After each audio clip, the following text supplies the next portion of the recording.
Chapter 26 Financial Relations between Central and State Government.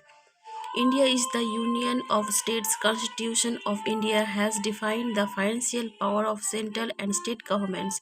Financial Commission has been empowered to recommend the distribution of net proceeds of taxes between the union and state and also the allocation of the same among the state themselves. Relationship between central and state government on the basis of the concentration and distribution of power and the relation between the central and local authorities. Governments may be classified into unitary and federal structure. In the unitary system of the government, all the power of the government is vested under the single central organ, and the local governments derive their authority from the central organ. For instance, government of UK, France, Germany, Austria, and most of the Asian countries. The power distribution in countries which adopt the federal system set the financial relations among the central and regional governments. Each government have independent financial authority, and uniformity should be ensured in every part of federation so that no state gets special preference. Article 264 and Article 293 deals with the financial relationship between central and state government. The central government is entrusted with the right to impose the taxes on the subject matter started in the union list. States impose taxes on those subjects which are mentioned in state list. However, center has also the right to impose taxes on the other subjects which have not been mentioned in the constitution.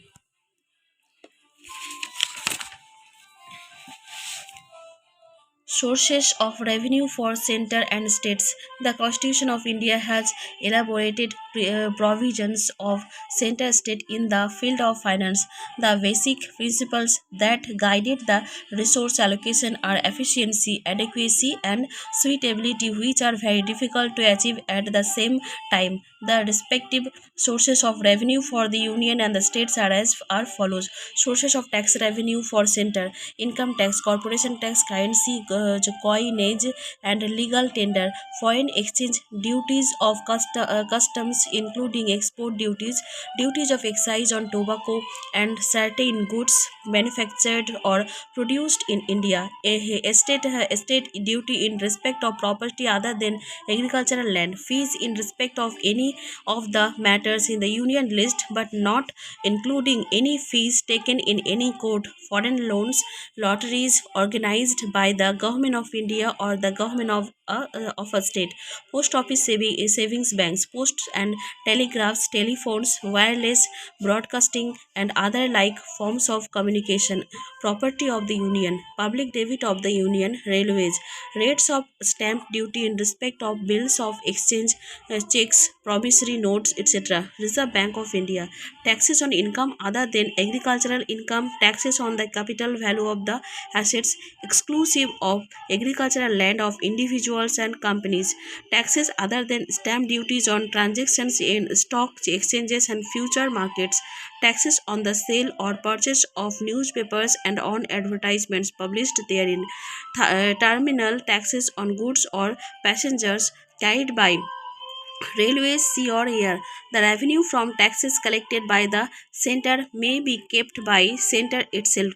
Items 82 to 92A may be imposed and collected by the center, but a part of it may be given to states. Section 270 may be imposed by the center but can be collected and used by the states. Section 268 may be imposed and collected by the center, but whole of it can be assigned to states. Section 269. Sources of tax revenue for states: taxes imposed and collected by states, capitation tax, duties in respect of succession to agricultural land, duties of excise on certain goods produced or manufactured in the state, such as alcoholic liquids, opium, etc.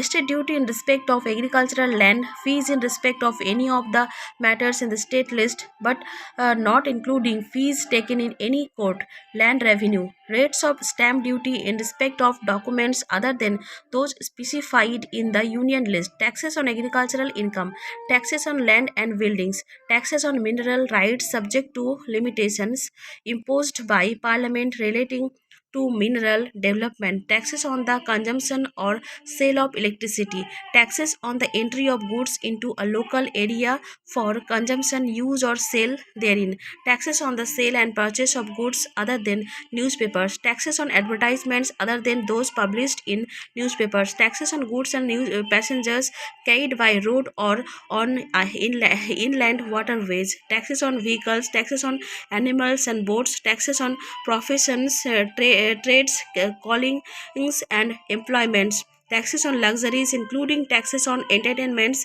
amusement, betting, and gambling tolls, taxes levied and collected by the union but assigned to the states. Article 269, duties in respect of succession to property other than agricultural land, estate duty in respect of property other than agricultural land, taxes on railway fares and freights, taxes other than stamp duties on transactions in stock exchanges and future markets, taxes on the sale or purchase of newspapers and on advertisements published therein, terminal taxes on goods or passengers carried by railways, sea or air, taxes on the sale or purchase of goods other than newspapers where such sale or purchase takes place in the course of interstate trade or commerce.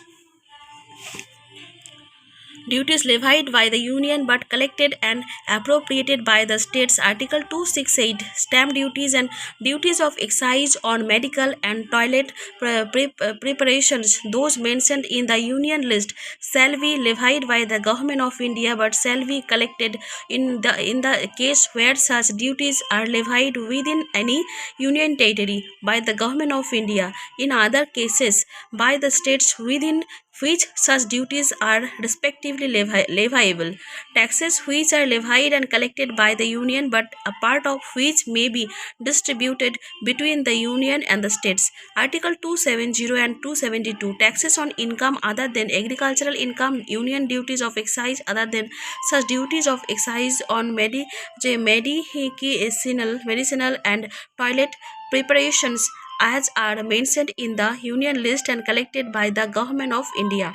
Taxes on income does not include corporation tax. The distribution of income tax processed between the union and the state is made on the basis of the recommendations of the Finance Commission. Sources of non-tax revenue. The non-tax revenue of the central government is derived from the following areas: railway, post and telegraph, broadcasting, opium, trains and mints, industrial and commercial undertakings of the central government.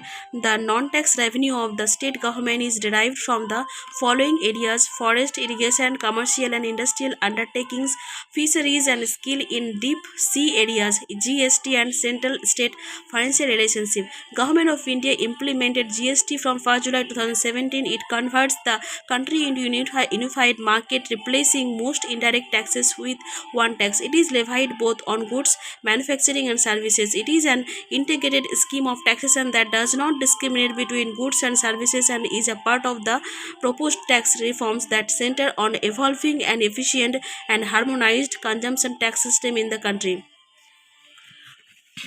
Features of GST.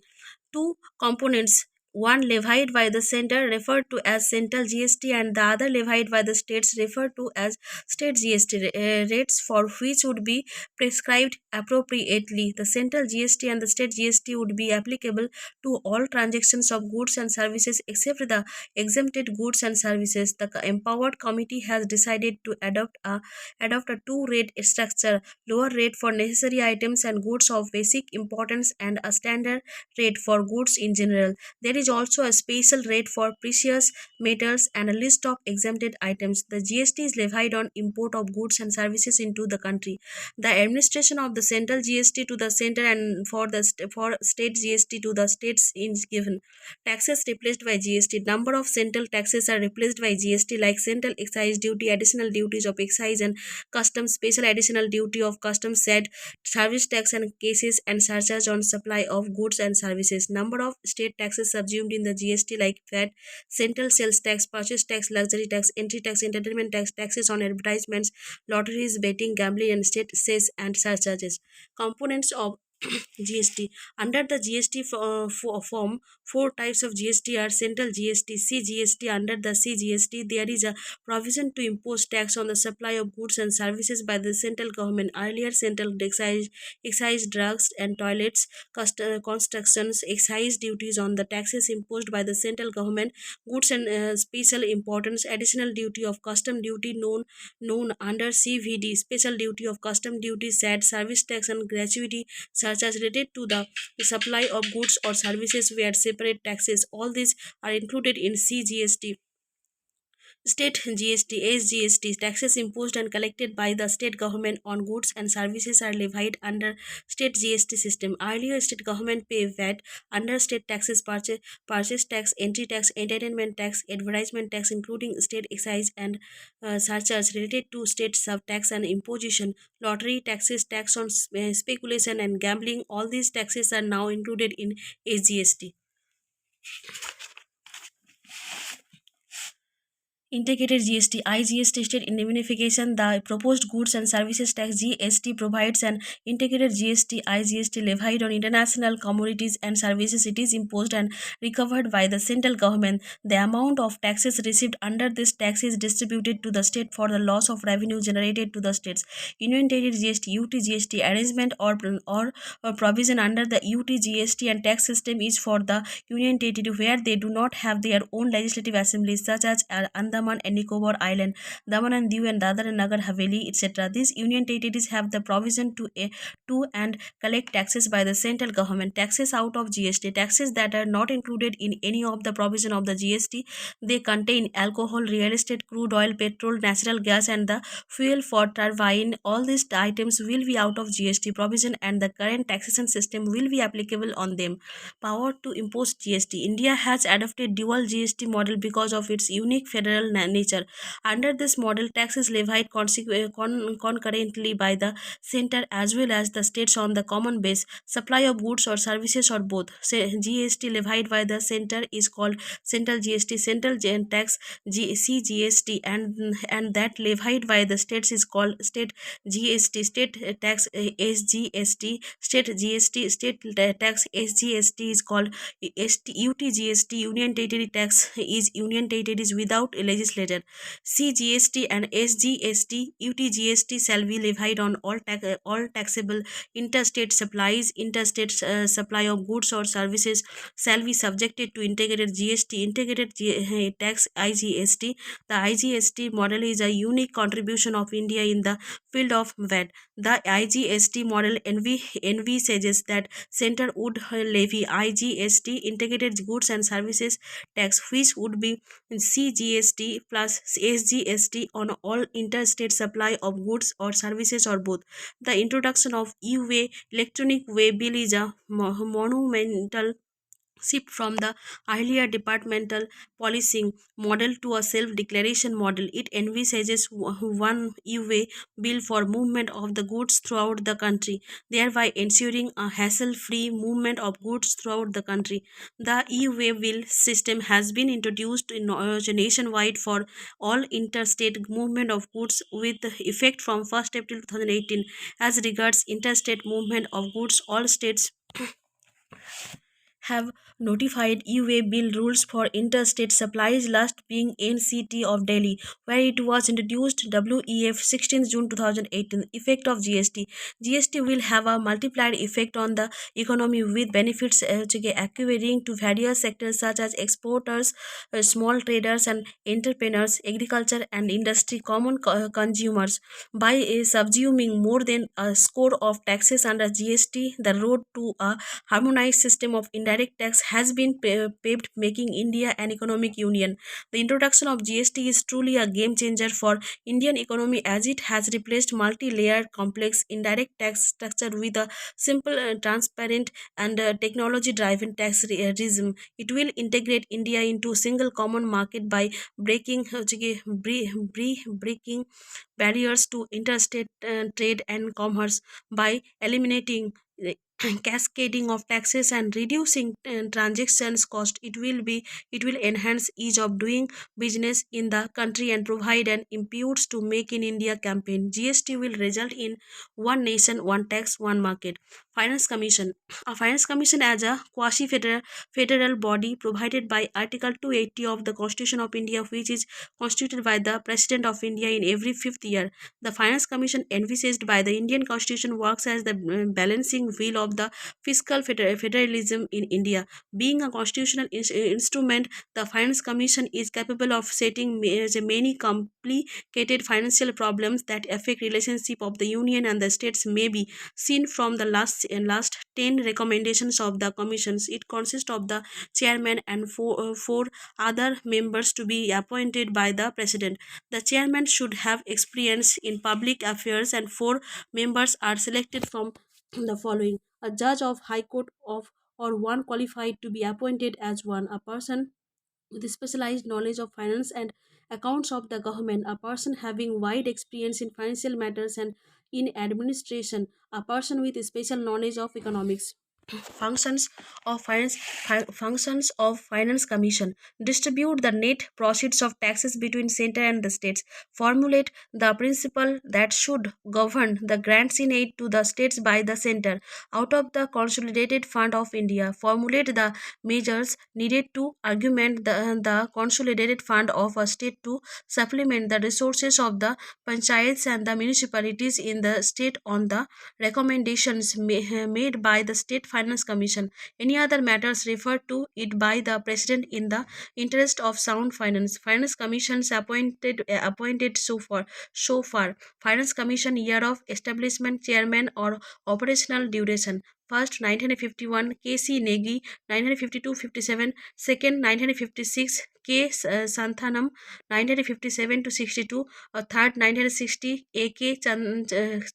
Chanda, 1962-66, fourth 1964 PV Raja Mannar, 1966-69, और fifth हो गए 1968 महावीर त्यागी, 1969-74, और six 1972 के ब्रह्मानंद रेड्डी, 1974-79, और seventh 1977 JM सिलट, 1979-84, और eighth 1983 YB chevon, 1984-89, और ninth 1987 NKP Salve, 1989-95, और tenth 1992 late Shri KC Pant, 1995-2000, और 11th 1998 AM कुशरो, 2000-2005, 12th हो 2003 C Rangarajan, 2005-10, 13th 2007 Dr. Vijay Elkalkar, 2010-2015, 14th हो 2012 Yoga Vedugopal Reddy, 2015-2020, और 15th हो 2017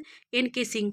15th Finance Commission. The 15th Finance Commission was constituted by the Government of India in November 2017. This commission will be headed by C. N.K. Singh, former Member of Parliament and former Secretary to the Government of India, Ajay Narayan Jha, former Finance Secretary of India, and Dr. Anup Singh, an adjunct professor, Georgetown University, are the member of the commission. Dr. Ashok Lahiri, Chairman Non-Executive Part-Time, Bandhan Bank, and Dr. Ramesh Chand, Member Niti Ayog, are the part-time member of the commission. Sri Arvind Mehta is the secretary to the commission.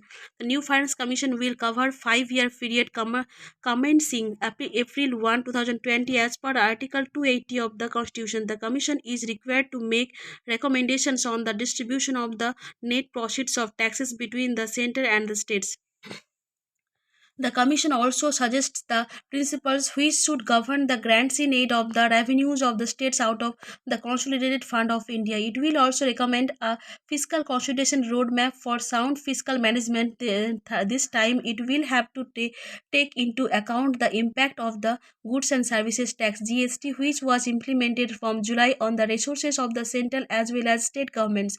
14th Finance Commission. The Union Cabinet has approved constitution of the 14th Finance Commission to suggest formula for sharing of tax proceeds between center and states. Besides other things, the Commission laid down principles governing the grants in aid to states and other local bodies for 5-year period beginning from 1st April 2015. Members of the 14th Finance Commission are Y.V. Reddy, Avijit Sen, M. Govinda Rao, Sushma Nath, and Sudipta Mandal. Major recommendations. The 14th Finance Commission is of the view that tax devolution should be the primary route for transfer of resources to the states. In understanding the states' needs, it has ignored the planned and non-planned distinctions. According to the Commission, the increased devaluation of the divisible pool of taxes is a compositional shift in transfers from grants to tax devaluation. In recommending an horizontal distribution, it has used broad parameters: population 1971, changes in population since then, income, distance, forest cover and area, among others. The Commission recommended increase in the share of states in the center's tax revenue from the current 32% to 42%, the single largest increase ever recommended. It has recommended distribution of grants to states for local bodies using 2011 population data with weight of 90% and area with weight of 10%. Grants to states are divided into two: one grant to delay duly constituted grant panchayats, two grant to delay constituted municipal bodies, and it has divided grant into two parts: a basic grant and a performance one for gram panchayats and municipal bodies. The ratio of basic to performance grant is 90 to 10 for panchayats and 80 to 20 for municipalities. The total grant recommended is 2,87,436 crore for a 5-year period, out of which the grant to panchayats is 2,292 crore and the remainder goes to municipalities. The Commission has significantly departed from previous Commission vis-a-vis recommendations of the principles governing grants in aid to the states by the Centre. It has chosen to take the entire revenue expenditure for this purpose. Hence, it has decided to take into account a state's entire revenue expenditure needs without making a distinction between planned and non-planned expenditure. The Commission is of the view that sharing pattern in respect to various central sponsored schemes need to change. It wants the states to share a greater fiscal responsibility for the implementation of such schemes. 13th Finance Commission. The 13th Finance Commission was established in the year 2007, headed by Vijay Kelkar, for the period 2010 to 15. Recommendations of the 13th Finance Commission. The 13th Finance Commission includes Article 270, 275 and 280 of the Indian Constitution. The 13th Finance Commission submitted its report on 13th December 2009. Its overall approach was to foster inclusive and green growth, promoting fiscal federalism. Main recommendations of the 13th Finance Commission relate to sharing of net process of union taxes between center and state, grants in aid, goods and services tax, financing of relief expenditure, and roadmap for fiscal consolidation. It proposes reducing the combined debit GDP ratio to 68% by 2014 to 15, with the center debit GDP ratio declining to 45%. The share of state in net proceeds of shareable central taxes shall be 32% every year for the period of the award. The indicative ceiling on overall transfers to states on revenue account may be set at 39.5% of gross revenue receipts of the center. Total non-planned revenue grant of 51,800 crores is recommended over the award period for 8 states. A performance grant of 1,500 crore is recommended for 3 special category states that have graduated from a non-planned revenue deficit situation. A total sum of 3 lakh 18,581 crore has been recommended for the award periods as grants in aid to states. Committees related to taxation. Dr. Vijay Elkalkar Committee. The government had set up a task force under the chairmanship of Dr. Vijay Elkalkar to recommend the measures for simplification and rationalization of direct and indirect taxes. Dr. Kelkar Committee submitted its finance report to the government in December 2002. The major recommendations of the Kelkar report are as follows. For the general taxpayers, exemptions limit should be increased to 1 lakh. For women and senior citizens, exemptions limit should be increased to 1 lakh 50,000. Surcharge on personal income tax should be abolished. There should be only two rates of personal income tax. For income tax up to 4 lakh, the rate of personal income tax should be 20%, and for income exceeding 4 lakh, the rate should be 30%. There should be uniformity in all state legislations relating to VAT. Rajaji Chelia Committee. Chelia Committee was appointed on 29th August 1991 to make recommendations for making the tax system more elastic, broad-based, and also to suggest measures required for simplifying the existing laws and regulations to facilitate enforcement and compliance. The committee submitted its report to the government in February 1992. The following are its main recommendations. The tax system and its burden must be acceptable to the taxpayers. The maximum rate of income tax should not exceed 40% of the total income. The tax system should be more income elastic. The rate should be reduced for foreign companies. Many concessions should be provided to special economic zones (ACZs). Project from exports should be provided 100% tax exemptions for 5 years initially, and then 50% tax concessions should be given for next 2 years. Choksi Committee. In order to reform direct tax structure in India, central government appointed in 1977 the Choksi Committee submitted its report in 1978. Its main recommendations are as follows. Tax on income exceeding 2 lakhs should not be more than 60%. Agricultural income and non-agricultural income should be fully coordinated. Constitution of India should be amended in order to confer on the central government right to levy tax on agricultural income. There should be one coordinated act for the administration and management of all direct taxes. Exemptions allowed to the taxpayers should be simplified. Significant changes should be affected in tax administration. Indirect Taxation Inquiry Committee, L.K. Jha Committee. On 1st July 1977, Government of India had appointed a committee under the chairmanship of L.K. Jha on improvement in indirect taxes. The main recommendations of the committee are as under: make taxation system more flexible, make the incidence of taxation more progressive, render taxation system to fall in the line with the aims of national policy. Taxes should not be levied on inputs like raw materials, etc. The burden of taxes should gradually fall on the final goods. The main recommendations of this committee was to adopt value added taxation system. In this regard, it suggested single authority. There should be a single authority to levy all indirect taxes. Central and state government should not be levied separately. Proper accounting system. Improved indirect taxes system calls for proper accounting system. Fiscal Responsibility and Budget Management Act, FRBMA 2003. Fiscal Responsibility and Budget Management Act was enacted in August 2003. It is seen as a major reform in the financial sector of Indian economy. It makes legal obligations for the government to pursue a prudent fiscal policy. Through this act, the central government must ensure intergenerational equity and long-term macroeconomic stability by achieving sufficient revenue surplus and removing fiscal obstacles to monetary policy and effective debt management. Main provisions. The act makes it obligatory for the government to reduce fiscal deficit and revenue deficit and to eliminate the revenue deficit by 31st March 2009, and thereafter create a revenue surplus. The act plus an annual target of reduction in fiscal deficit by 0.3% GDP each year and the revenue deficit by 0.5% of GDP. It also provides that in case of failure to achieve these objectives, the government would have to make the adjustment by making reduction in expenditure. The act also provides that the actual deficit may increase the targets only on grounds of national security or natural calamity or other grounds which the central government may provide.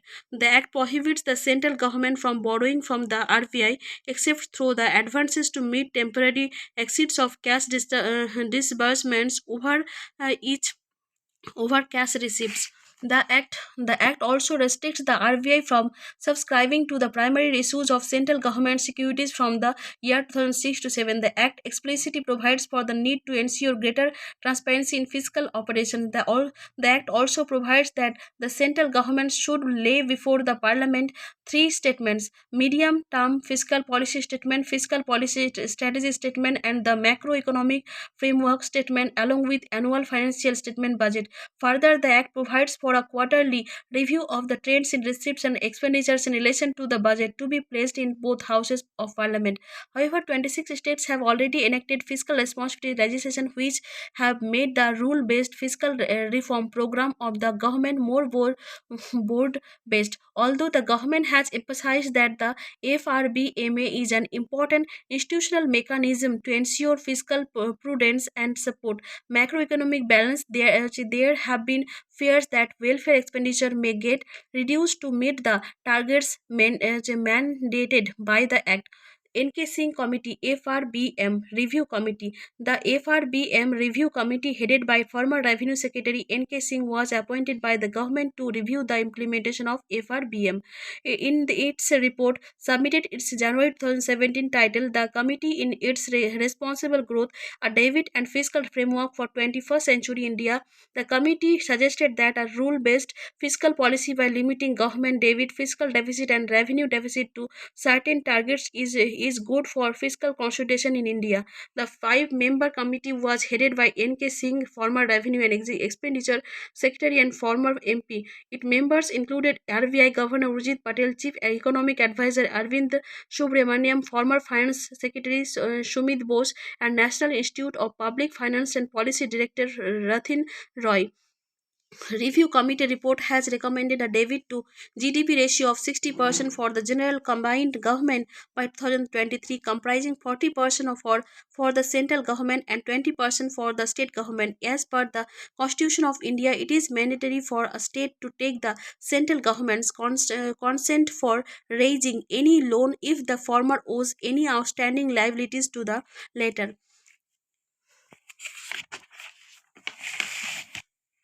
Fiscal consolidation FC. Fiscal consolidation FC হচ্ছে গিয়ে FC refers to the policies undertaken by governments, national and subnational levels to reduce their deficits and accumulation of debt stock. Fiscal consolidation is a term that is used to describe the creation of strategies that are aimed at minimizing deficits while also curtailing the accumulation of more debt. Governments are taking various actions for FC.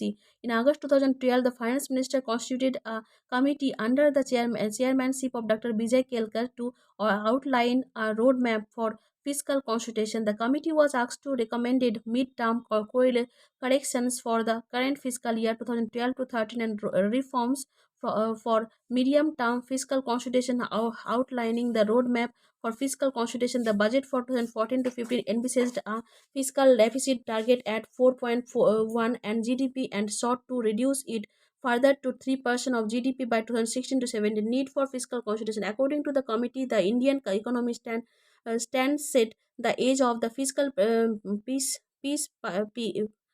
pre-CP, making fiscal consolidation in imperative. India's fiscal deficit, the excess of government expenditure over receipts, is forecasted to expand to 6.1% of GDP, higher than the budget estimates of 5.1%. A high fiscal deficit can be problematic for many regions. Inflation could increase monetary policy expansion, may be constrained. External sector imbalance could widen. In addition, high fiscal deficits might reduce investor confidence in India. Finally, the committee believes that as a responsible nuclear power, India requires a responsible fiscal policy to maintain strategic autonomy. Kelkar Committee report on fiscal consolidation. The Vijay Kelkar Committee, which was given the task of preparing a fiscal consolidation plan, has suggested number of steps which are given below. Reduce a subsidy to 2% of GDP in 2013 to 14 and 1.8% in 2014 to 15 from a projected 2.6% to 12 to 13.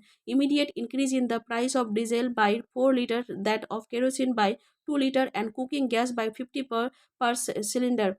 Instead of subsidies provision for diesel, kerosene, gas moved to system of market-based price by March 2014. Implementation of goods and services tax reduced excise and ST rates to 8%.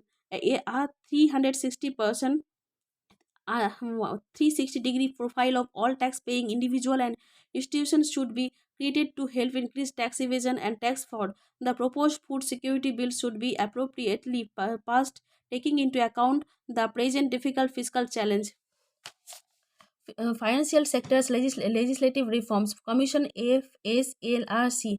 Finance Minister in 2010 to 11 budget announced the proposal to set up a FSLRC. The resolution notifying the constitution of the commission was issued on 24th March 2011. The setting up of this commission is the result of the felt need to simplify and with a view to rewrite financial sector legislations, including subordinate legislations in tune with the requirements of the future to bring in greater clarity and synergy. The commission is chaired by Justice B.N. Sri Krishna, a former judge of the Supreme Court of India, and has member having expertise in the fields of finance, economics, laws, and other relevant fields. The commission submitted a draft report in early October 2012 in which it suggested convergence of all regulatory agencies into one or two agencies, among other things. Major recommendations. The FSLRC has recommended revamping the legislative framework governing the financial sector by a non-sectoral principle-based approach and restructuring existing regulatory agencies and creating new agencies whenever needed.